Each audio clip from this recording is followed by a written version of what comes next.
center field. Going back is Gonzalez. It is gone! Two-run home run by Schwarber. Stays put, and there's a high fly ball. Deep right field. Harper watches it fly. And we are back for another episode of the Double Switch Podcast. Baseball is back. Spring training is underway. Pitchers and catchers reported a couple days ago. I think the first full team workout was today. So everything's in full swing at this point. Eagles are kind of wrapped up with their stuff. So now all the attention turns to the Philadelphia Phillies. And it's going to be a very, very interesting season. There's a lot to talk about throughout the season. There's a lot to talk about today. But first off, how are you doing, Johnny? I'm doing great, man. It's officially baseball season. We got the whole squad down there. It finally, everything feels right again. Nature's healing. Baseball's back. Let's go. Let's go. All righty. So I think the big things that are worth mentioning before we kind of break into our bullpen preview and review are the extension talks, because the core is getting kind of old. The contracts that feels like we just signed them yesterday, they're coming to an end, actually, for a couple of the big guys, mainly Kyle Schwarber, JT Realmuto. JT is entering his age 35 season, and Schwarber, I believe, is entering his age 32 season. Obviously, these are two guys who are integral to the runs we've been going on. Schwarber getting here kind of started everything.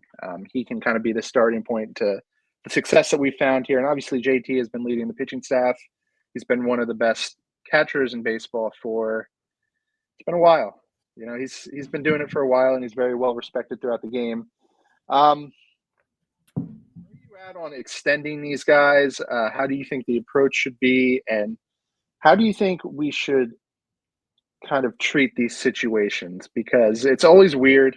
It was weird last time with JT Realmuto, where we actually waited till the off season. So would you be a little more proactive this time, or a little more reactive and see how things go? I think you have to be proactive about, especially when it's these two. These two are pretty key leaders in the clubhouse, and we kind of touched on it last week. For me, the number one priority has got to be JT. I know a lot of people believe that he's kind of declining offensively, but what he brings to the table leading this top three pitching rotation, that's super important if we're going to win a World Series. You have to have your it's kind of like the quarterback. I mean, he's kind of calling all the shots, and so I think you got to get JT, and I think if I'm the Phils, I offer him up like a 3-year, $52.5 million deal. I think that 17.5 AAV sounds about right. And then I think you try to make that third year a mutual option. Okay, I'm trying to do the math in my head. For reference, it was a big math day, so I was my brain hurts. So could you go through those numbers one more time? Yeah, 3-year, 52.5. So that would be 17.5 each year. And then I think you try to throw in that mutual option for the third year. Okay. So I've come around on this. I agree with your assessment of the situation. He's just too important at this point. He knows the pitching staff so well. The succession plan is currently the starter for the Los Angeles Angels. He would have been the succession plan, and we gave up on that. So we put all of our eggs in the JT Realmuto basket. The money, it sounds right. I would wonder if he would be more inclined to accept a front-loaded deal, so when the age 38 season for the catcher isn't that painful. Because let me just start going through some stuff with you here real quick. Obviously, OPS, it's trending down. The power is obviously trending down too. The stolen bases are pretty much a non-factor at this point. Not that we were counting on him. The defense, he still has really good pop time, which is very odd for somebody his age. But obviously, you can kind of see him behind the plate. He's not as sharp as he used to be. He's definitely getting worse. But I don't even think that should be like the focal point. Like, we've all just accepted that. I think we know that he's getting worse, but yeah, 33-year-old catcher. That would be locking him up until he's 37, 38. I don't love it, but we do need to figure that out because you look at the free agent class for next year, it's, Danny Jansen. It's not. I looked at it. That's all I got, right? Isn't that it? Like, it is, and it's a tough position. I mean, not many teams have catcher just entirely figured out, and JT, even into his old age, is a better. It's the best bridge we have to Eduardo Tait, who probably 2027 at the earliest for him. So that might be generous, honestly. What was that? That might be generous. He's 18. Yeah, I know. So like 2027 is like best case scenario, in my opinion. So I just think you kind of have to. You have one of your main leaders here. Hopefully he will. I think he's going to take under the AAV he has now. $22.5 million is a lot for him. I hope so. But yeah, I think you're right about the whole assessment that the 2022 offensive JT Realmuto is gone probably forever. I don't think we're going to see him get in the 8 OPSs range ever again. But if we can get mid 700 OPS out of JT, and that's all you can really ask for. So would you be proactive and try to get this locked away now, or would you be reactive and see how he ages this year? Because there's a chance he comes out and he's flat this year, another year on the legs. It's a very interesting year for him. I'm going to be proactive regardless. Okay. I think this is not a guy you kind of want to like. He's a guy that means a lot to the team. I think the organization has a lot of respect for him. I think kind of a respect move. Just get it done, get it out of his mind so he doesn't have to think about that all year. Yeah, and it's not like we're operating with much leverage. I'm sure he can clearly see the situation we're in. And last time we waited and we kind of, we bluffed, and he ended up getting paid for it. Like, we had to really pay him because we didn't really have a succession plan. So yeah, I agree. Let's get this squared away and stop talking about it. The more interesting guy, in my opinion, would be Kyle Schwarber, because he's a very unique player. 31 years old, does not have a positional home. Let's just be real about that. He's a DH. He's a DH first who can get some time in the outfield if need be. I know he's going to train at first base, but he's not here for any of that stuff. He's here because he mashes. There's only 2 players who have hit more home runs in the past 3 years since he's gotten here. He's one of the premier power hitters in the league. He's obviously, like I said, the leader of the clubhouse since he got here. He kind of took on that mantle. He would be just a really, really hard guy to replace too, just for different reasons than JT. Not JT has a positional advantage there, but Schwarber has the standing in this clubhouse that you can't rip away the heart from a team. You don't know what's going to happen at that point. So, what's your approach on Schwartz? Yeah, I think you introduced it well. Similar impact on the clubhouse and team. He kind of is like a massive part of the heart of this team. I think everyone in the city, everyone on this team loves Kyle Schwarber. Since we signed him, I would argue that our initial contract to Schwarber might be one of the best contracts in Phillies history. It was an absolute value steal. I think we got over 100 home runs out of Kyle Schwarber since signing him. I'm also going to be proactive here. I give Kyle Schwarber 3 years without even asking, and I hope that the money is at that $20 million a year. But I honestly don't know what he's going to, because he's not that old. 31. And he's one of the best. He's probably the best DH in baseball. Yeah, I'm counting 131 homers in 3 years since he's gotten here. That's before the playoffs. That's crazy. Yeah, and he's actually the opposite situation than JT. His OPS has gone up since he's gotten here. Last year was the highest OPS he had. It's interesting too because he is getting in better shape the longer he's here. I mean, last year was the best shape he's been in. 31 years old, no positional home is going to drive his value down, but the dude just mashes. I mean, Xwob of 96 percentile, barrel On rate of base 96 percentage. percentile, hard hit rate of 98th percentile. The dude just crushes the baseball. Strikes out a lot. He's Gets always on kind of base a struck lot. out a lot. Gets on. He's a typical modern day baseball player. Strikeout, walk, home runs. Yeah, 3 outcome I think player, really. I think he might get more. I think he might get more than he got this contract. He's obviously older, but there's some intangibles there that I'm sure people have seen. Like MLB clubhouses know the character the guy brings. What would I you think say he can. that I the think he can money match range his goes to? money. I think he can match his money from the last contract in 3 years. What was the AAV of the last contract? 20 for the last contract over 4 years. I think he can get 80 over 3 years now. I think you're right. I mean, I think 3 years for 75 probably makes the most sense. 25 million a year, 3 years. But I'm sure he, for his own sake, wants that 4th year. We'll see if the Phillies are willing to. Yeah, very interesting. So what did you say for Schwarb's proactive or reactive? Yeah, I think of him exactly the same as I think of JT Realmuto. Leader, key on base guy, key power bat in this lineup. You have to take care of it before opening day hits. We don't want a guy like him worrying about his future. Yeah, I agree, but I love Schwarb's, so I'm biased. he sells the jerseys. He sells the Wawa. He sells the beer. He's the man, you know. He's the man. Okay, I so those mean, are the two big ones. Yeah, Kyle Schwarber, and specifically, I think he just needs to retire Philly. You know, Topper's going to be getting a little old. Player manager. Who says no? That'd be cool. That would be cool. He's in the dugout all the time. Like he's a DH anyway, so Pretty nothing would much. change. Very interesting stuff though.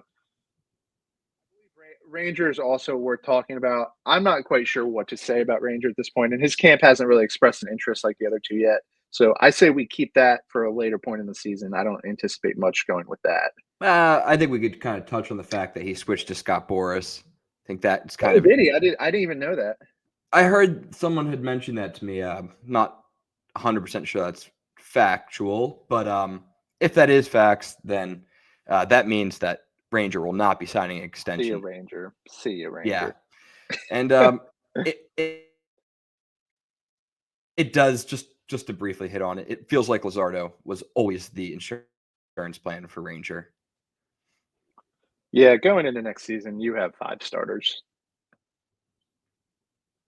I mean, that should say all we have to say about that. Like, you have 5 starters. Okay. That's the free agents. Let's get in the bullpen here because overall, just real quick, overall gut feeling.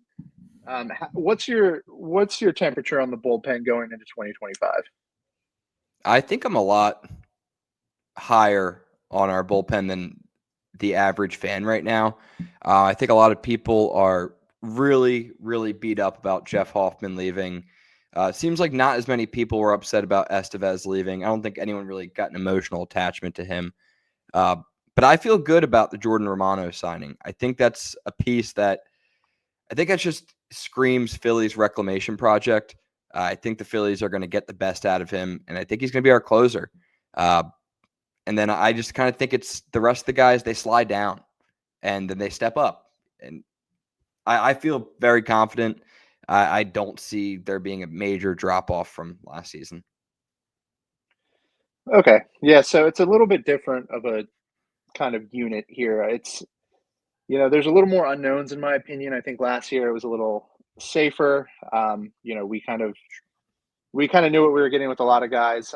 I think Jeff, Jordan Romano is kind of the perfect place to start because last year, complete fail of the season, dealt with elbow injuries. I thought there was a big chance that, he was going to have Tommy John surgery. You kind of go up and down this list. K rate went from 29% to 21%. Everything else kind of looked good. The rest of the stats under the hood, he just wasn't missing as many bats. And that could be for any number of things. We've seen pitchers on the Phillies kind of deal with that. But it's going to kind of come down to his fastball. He didn't lose the velo last year, but he lost a swing and miss couldn't really strike people out, put people away, and he kind of lost his effectiveness. He had a 6.59 ERA. That's terrible. Some Yeah, it's rookie bad. comes up and has a 6.59 ERA. They're going back to the minors, but this is a guy 1 year ago, 2.90 ERA, saves in back-to-back seasons, 2022, 2023. Out of all the guys that they've brought in, out of all the closers, I mean, you have Robertson, Estevez, Kennedy, Kimbrel. This guy has the most upside for sure. He could legitly close out an MLB All-Star game next year. He's that level of good. It's a testament to the Phillies and his health that, they were willing to give him that type of money, but, it's still a 1-year deal. So there's not, full faith here. So it's still very much a wild card, but it's going to come down to, how he looks in spring and how he's missing bats. If he doesn't look good, if he kind of looks like the guy from last year instead of the guy from 2023, we might have to rethink this bullpen. I think that's a fair assessment. And I think that we have the guys in place if Jordan Romano doesn't look good. I think if Jordan Romano doesn't look like he's ready to be our closer opening day, I think our closer's Orion Kerkering. I think everything you hear about him from Thompson, Dombrowski, they're very, very high on him.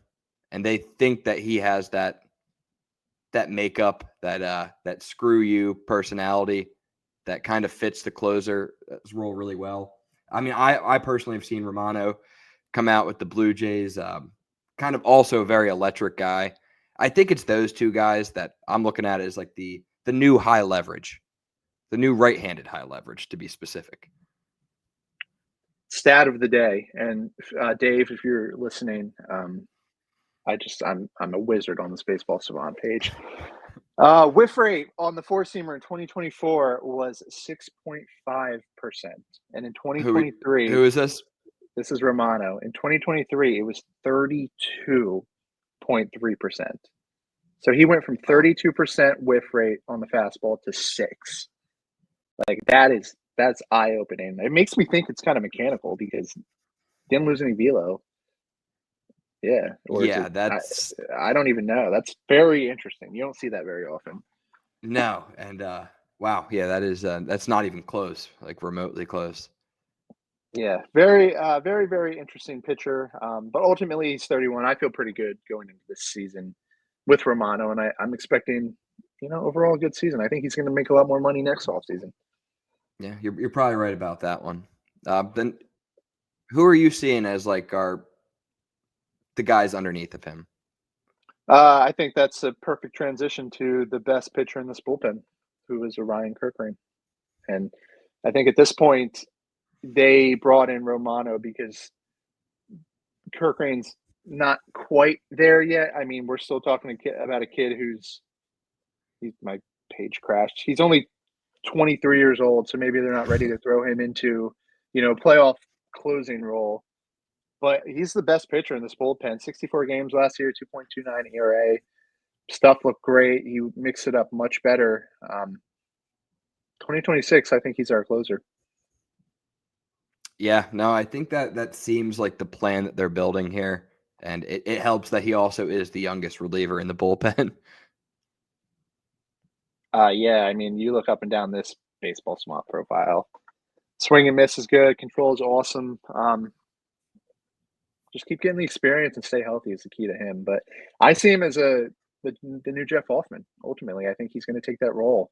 I think he's going to be the eighth inning guy, and I think he's going to be the guy when we're facing the Braves in the first playoff series of October, who's going to have to come in and get Ronald Acuna out. Like that's going to be his role, and I'm super excited for him, and it's going to be fun to watch him this year. Yeah, I think you broke that down pretty well. The new Jeff Hoffman kind of feels like the perfect like role for him.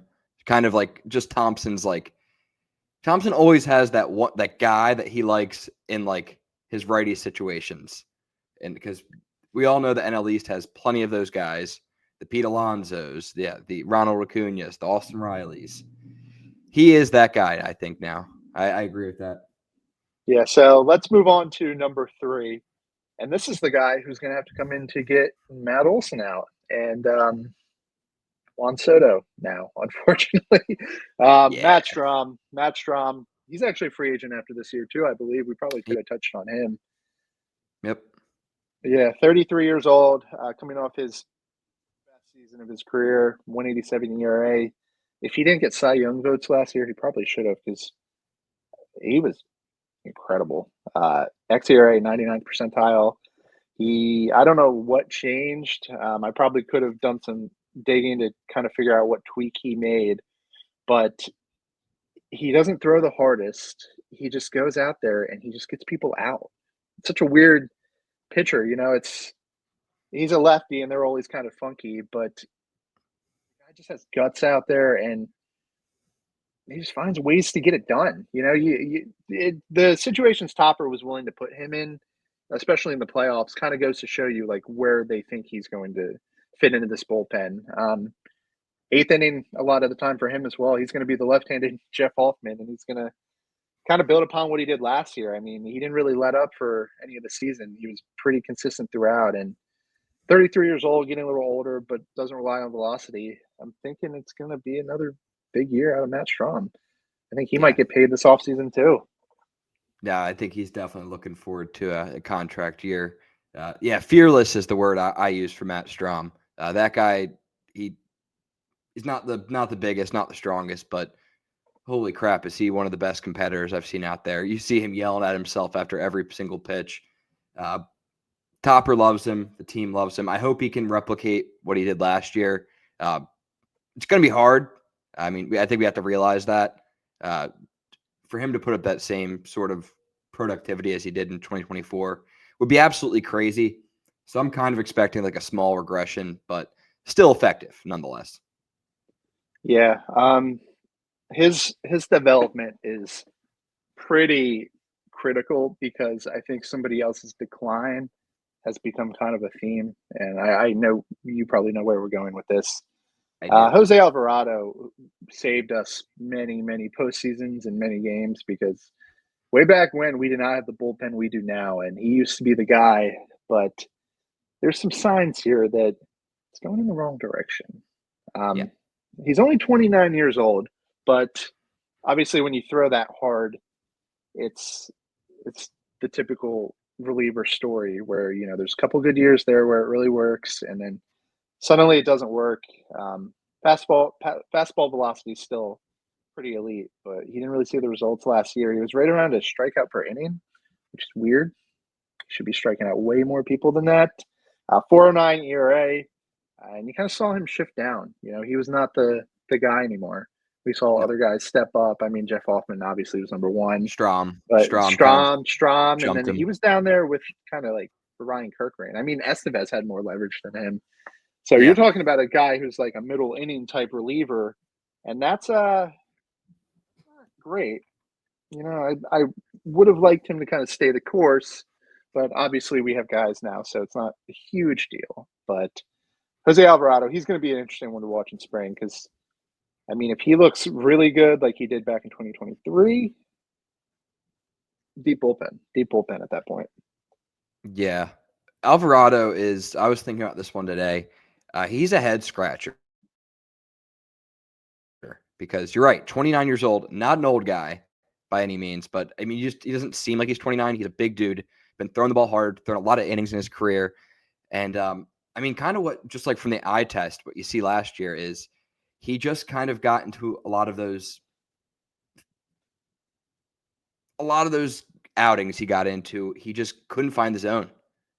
One of those, we've seen it from him in 2022 and 2023, but less frequently. And then in 2024, they just felt like there was multiple outings where he just could not get dialed into the strike zone, and he really struggled to stay in the zone. Yeah, it's interesting too because his walk rate was about the same, but I think his in zone command, was not nearly as sharp as it has been. And his strikeout rate went from 37% to 24%, which is not good at all. 24% is like a mid-rotation arm type stat, not a but then again, you have the bullpen. You got to keep in mind like his prime. If you look on like if you're looking on like Baseball Reference, that 2022 to 2023 like time period for him was pretty crazy. And I mean, just from looking, it's clearly his prime. And hopefully his decline isn't that quick. If we can get a 80% of what 2022 Alvarado was like, then I'm happy. Yeah, it's a shame too because he's only 29. He feels older than that, but He's a big dude. Pretty young. He's a big dude. I did you see the pictures of him in camp? He looks like he put in some work this offseason, so that is a good sign. Yeah, no, and I think he could definitely exceed our expectations because I think a lot of people are setting the bar low for him this year. Yeah. Okay, so that's the fun names in my opinion. Those four are the fun guys.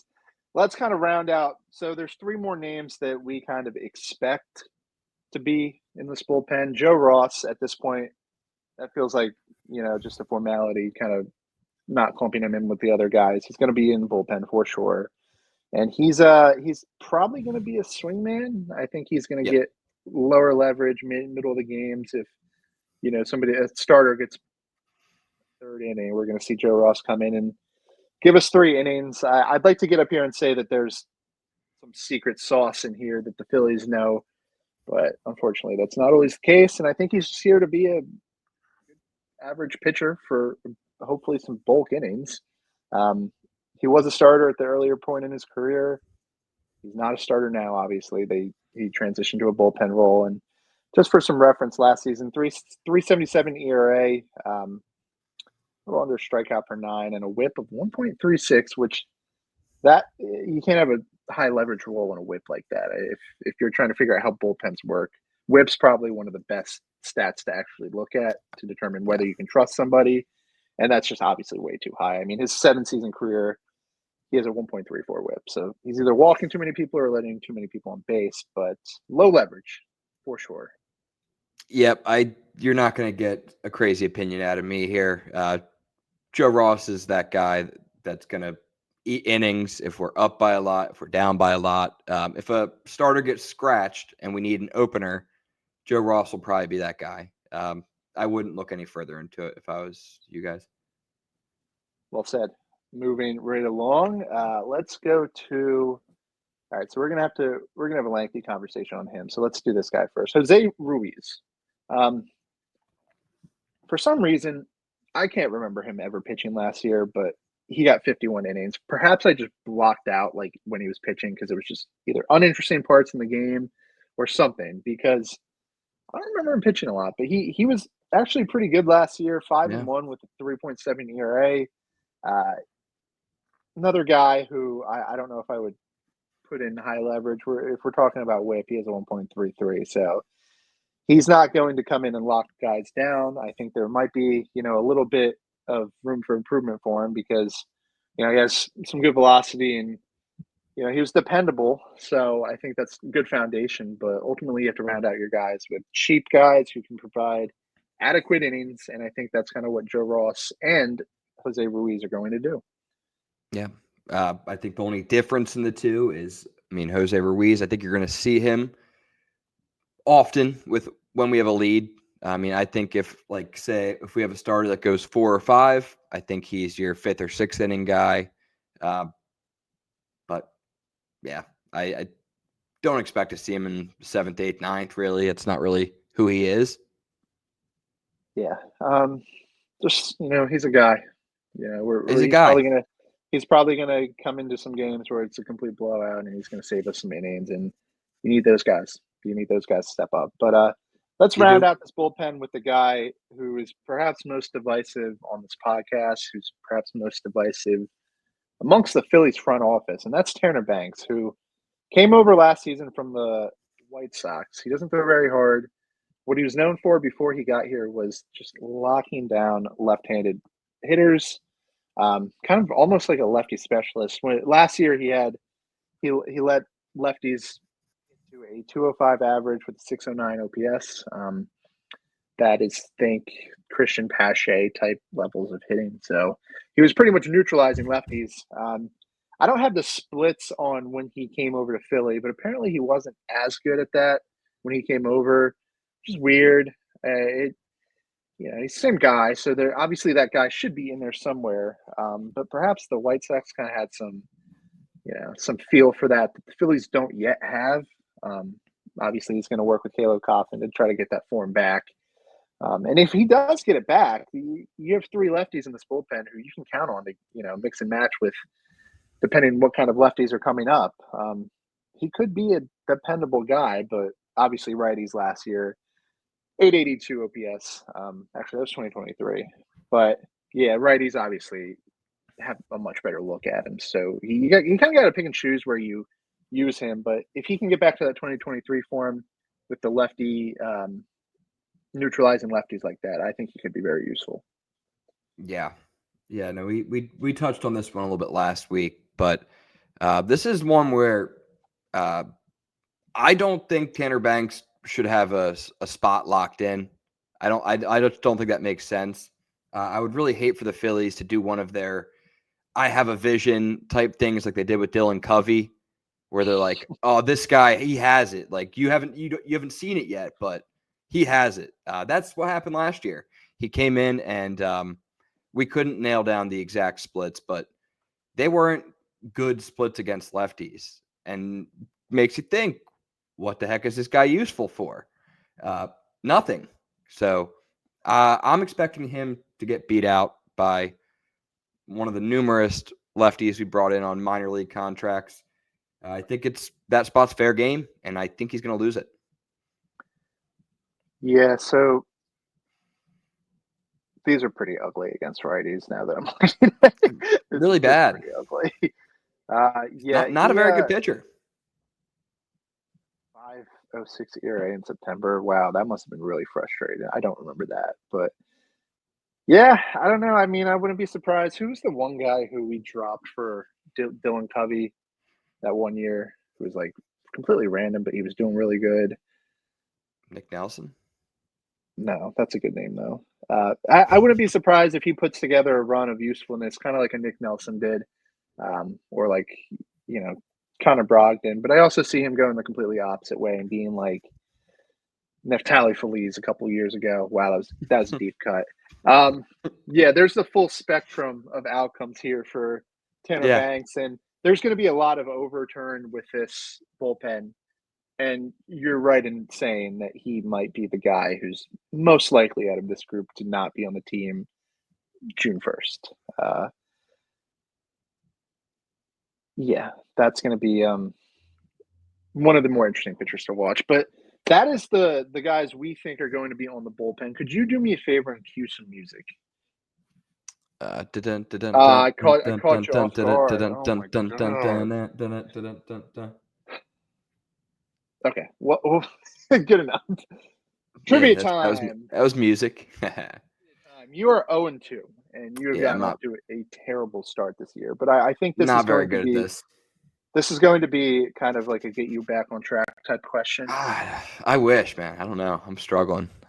In 2024, last year, which of those 7 guys that I just mentioned averaged the highest fastball velocity?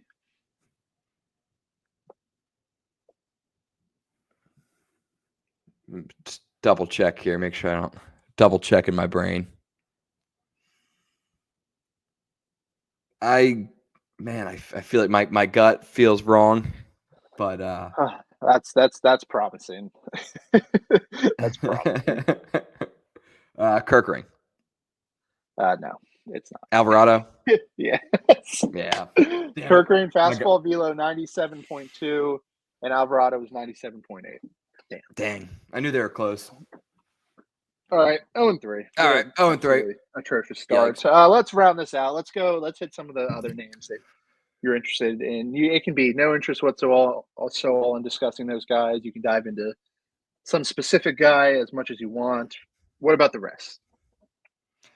I think it's Taiwan, man. I think that's what we're all wondering. And I kind of vowed to myself that I wouldn't bring him up in this podcast, but when constructing a bullpen, those final spots matter, and looks like he's going to be taking one of them. Would you say he's the leading candidate for Oh my God! I just pulled up his baseball savant page. Oh my God! Oh, yeah. And I don't. I honestly, I don't want to rip on the guy because I'm sure he feels awkward being in spring training with his current situation. But his contract is an obstacle, and it's an obstacle that even some of the best front office members can't really figure out because you can't release him, you can't really trade him, you can't send him down to the minors. What can you do with it except for put him in like a long man bullpen role? All right, so I see. I really wish I could see your outcome, but I don't see him. I think they're gonna have to eat it. I really do. 2 years, I believe it's about $34 million, Yes. and I don't think. I mean, there's just not a match for a bad contract swap. Um, Yeah. But and so how the release works for like those who are curious, like so if we were to release him and then he gets picked up by the Pirates and they sign him to like a 1 year, $2 million deal, the only thing we get is $2 million deducted from this year's salary. yeah, so on top of that, they wouldn't give him 2 million. They give him the absolute minimum, prorated for the rest of the season. So yeah, we'd be on the hook for it. It's a lot of money on the hook. If he looks good this spring, which I'm hoping for his sake he does, I think there's a chance we can convince some other team to take on his contract and we pay down like half of it. And maybe we attach the number 27th prospect and, he eats some innings because I think he could do that. I think he could ultimately be not a good innings eater, but he could eat innings for a White Sox team or a Oakland or a Sacramento A's team or whatever they're called now. He could probably provide that kind of usefulness to a younger staff, but that's not our staff. We have a very experienced staff that's going to have some support in Andrew Painter on the way. We don't really need Taiwan Walker type support. And we don't know if he could be a good long man. I know we tried it. I can't remember how well it went, but that well, we would have known. He was probably just continuing to be Taiwan Walker of last season, which might be an all-time bad season. We probably don't talk about it enough. 83 innings of a 7.10 ERA. That's like all-time bad, and It is. It is. there's just the problem with him, like you talk about some of the bad contracts, like a Javi Baez type contract. He's still a good defender, and you can hide him on the bench. It's you can't really hide pitchers because there's going to be times where you need that eighth bullpen spot. Like Yeah. you No, you really do do. need I that mean, bullpen spot. it's You can't important. send him down. Can't send him down at all. And then you're starting to mess with other people in the bullpen who might have options. And then you're sending down good guys who, you're It's a playing ripple that effect. roster management. Yeah, it's a ripple effect. So I think either he does well and we convince some other team to take on 4 million of the 34 million or something ridiculous like that, or he does bad and I think he's ultimately free agent anyway.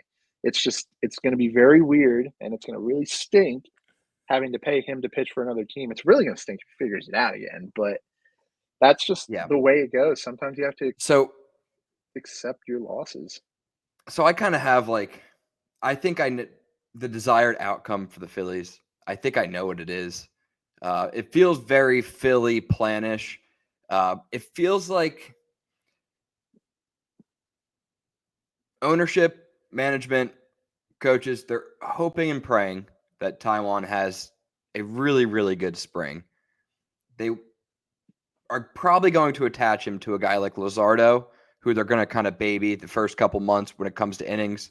I really, really see them doing like a piggyback sort of thing with like Luzardo or Suarez. I think we'll see like Taiwan do like 2 or 3 innings behind Luzardo in the first 2 months of the season. I think they're hoping and praying he looks solid enough. And I think they'll ship him off mid-May to a White Sox, an Athletics, a Pirates, a team that can afford to have a guy that's not that competitive on their rotation. So I think that's the best outcome. I think that's what we're all hoping for. I guess we're just going to have to find out, though. Yeah, I think that's a realistic possibility. And then if they don't have the courage to kind of pay that down, I wouldn't be surprised if he goes on the DL or the injured list for said unknown reason that they just make up, because that's what major league teams do. Finger soreness, elbow inflammation, something like that I'm sure all MLB players experience at some point, and they just maybe some more push it blisters away. for him. Yeah, just figure it out later. Kick the can down the road. Yeah, man. Yeah, it stinks. So what we're going to be watching there, so he topped out at 94.2 in 2021, and last season he was at 91.2. So that's 3 miles per hour he's lost since then. He's not going to get back to 94.2, but the closer he gets to the 94.2 from the 91.2 is going to say a lot about where his arm is at. That's literally all there is to watch there. If he gets his velo back, he might be useful, but he obviously can't function at 91 miles an hour. Yeah, well said. Plenty of other names there. Can't go into everybody. Tyler Phillips, obviously, Max Lazar, Vespi, Mercado. Plenty of names worth mentioning, but that is going to be kind of the core guys in spring that we're kind of going to be watching, and we have expectations for, whether good expectations, bad expectations, but ultimately that's the 2025 Phillies bullpen. Got anything else? Also, congrats on Taiwan for eclipsing 1,000 strikeouts last year. It looks like he got 1,002. So let's go. That's a win. No, that's all I got. No, I'm not super concerned about this bullpen. I think they're going to work it out as the season goes on. Especially when you think about last season, we didn't have Carlos Estevez to the first couple months of the season. So it doesn't even feel like we're losing like a whole ton from our opening day roster of last year. Really just Jeff Hoffman for Jordan Romano. But I don't know. I think they brought in a lot of minor league guys that we didn't hit on, but guys are going to get opportunities. And I think the Phillies always want one diamond in the rough out of the bullpen each year. And I think they're going to find one this year. So one final question for you. Come July, are the Phillies going to swing a deal for a reliever? Yeah, I'd see it possible. I think you're always looking to get a better bullpen. Okay, fair enough. That is the bullpen preview. We got, what are we doing next? I think we're going to do the rotation. Rotation next week. Plenty to talk about there. Yeah, plenty of fun stuff coming up. But as always, thank you guys for listening, and we will talk to you soon.